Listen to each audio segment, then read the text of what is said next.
Hiya, welcome to another behind the scenes video. I thought it would be interesting to share with you some of the shortcut keys that I find really handy, and I'll turn this into a quick tip for next week. But I will also show you what I use on Logic Remote on the iPad as a bit of a bonus for watching behind the scenes video.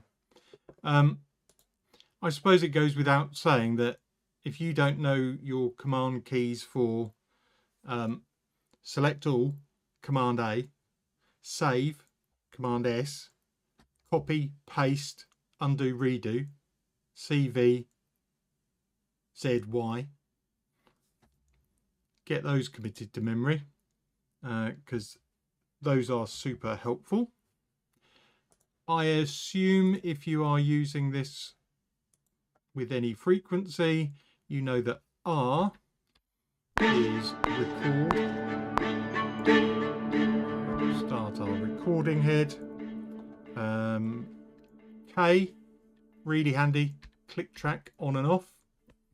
You don't want to constantly have to keep moving your mouse up to that corner there. Just tap K and it will go on and off. What else?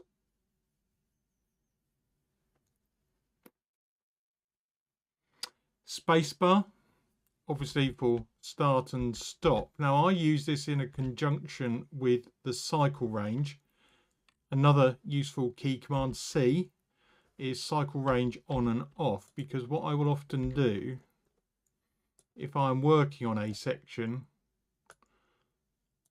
I will have it like that, and if you right click the play button, play from cycle or play from last locate position, I tend to have both of those selected, because if I've got the cycle region on, I can just press the space bar and it will always go to the start of the region I'm working on.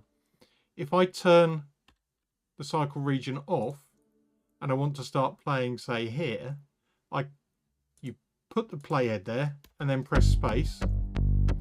When I click to stop, I can then just click space again and it'll go back to the last playhead selection. So that's the play from last locate position option.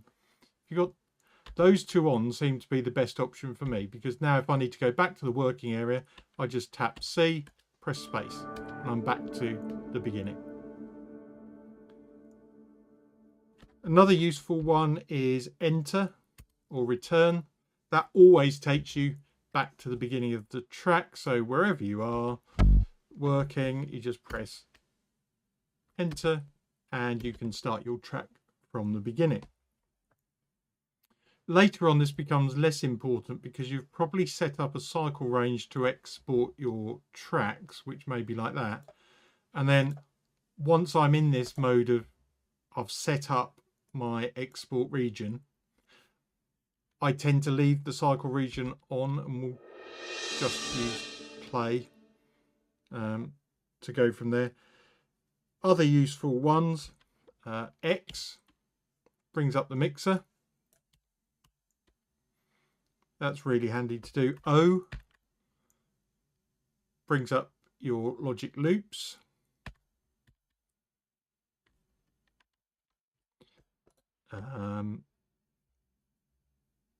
So we've done C, X. Oh, A, show automation.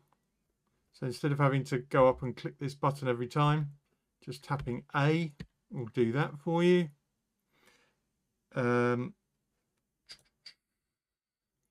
If you are in the piano roll, which if you need a shortcut for it is P, I tend to just double click regions to open up the piano roll.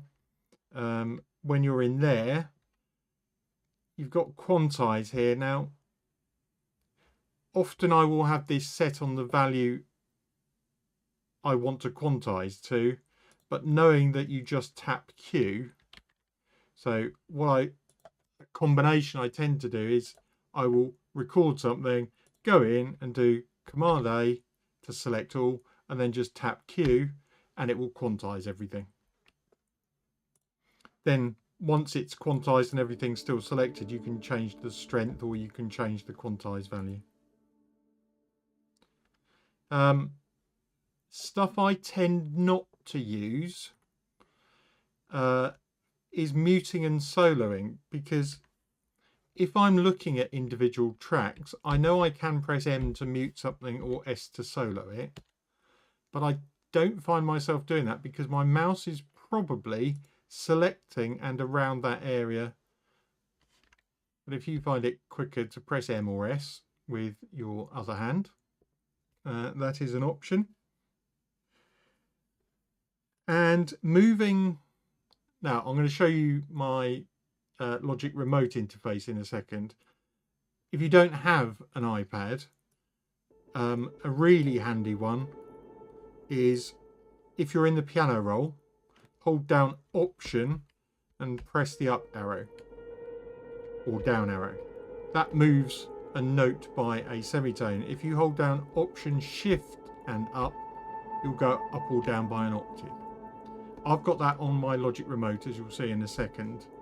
But if you're just using keyboard shortcuts, that's a great one, because you don't want to constantly have to be coming in here and clicking there.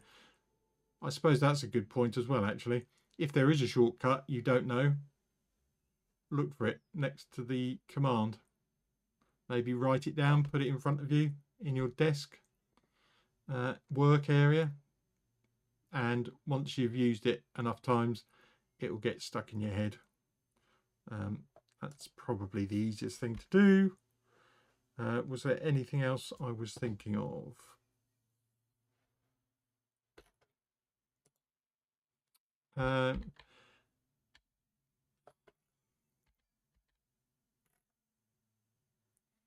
Not really at the moment. So let me show you what I use for Logic Remote. I've got this set up so my left hand can click these while my right hand is still moving the mouse. So the top left, these four are nudge up and down by 1 semitone, and here it's by 12 semitones, so octaves. So I've got single note adjustments or octaves. So those two, the up and down by an octave, when I'm layering stuff, those two come in really handy just to have ready to go. Show hide automation and the loop browser, I've just got buttons if I need to bring those up instead of pressing A or O. Force legato, I use that quite a bit, hence it's here. Quantize cells, I've also got delete automation on selected tracks. That's a really handy one. If you've been playing around doing different automation, all you have to do is click a track and then delete all the automation. Job done. I do have a copy and I have a paste at the original position. That's useful if you're copying down different sections. Step input keyboard, I've had that there for a while. I use it occasionally. The top three in green, set the pointer, pencil or scissor tool. Those are the three that I use the most, and it saves me having to worry about moving the mouse up to this top section and finding something, and you know, and you've still got the option to configure your right click tool as well. So those are really handy. Setting the marquee tool as well, kind of useful when you're doing the automation stuff, which is why it's in purple with these two. So I can set the automation select tool or the automation curve tool. You'll have all, if you've seen any of the ends of my videos, are always tail off with a automation curve on the master fader to make sure everything is out. The ones at the bottom are just standard typical ones that show up in Logic. I'm not saying you have to use this, I'm just saying over the years I've been using Logic, these have sort of bubbled up to the top of my list of things that I use most.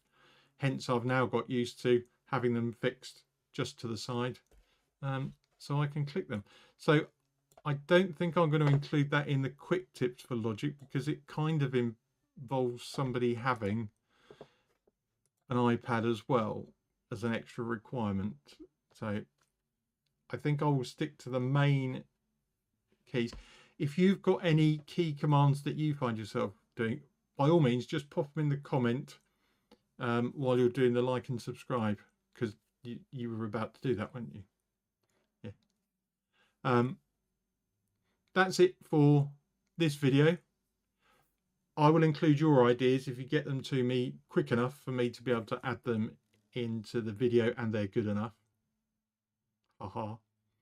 But that'll do me for today. Hope you have fun.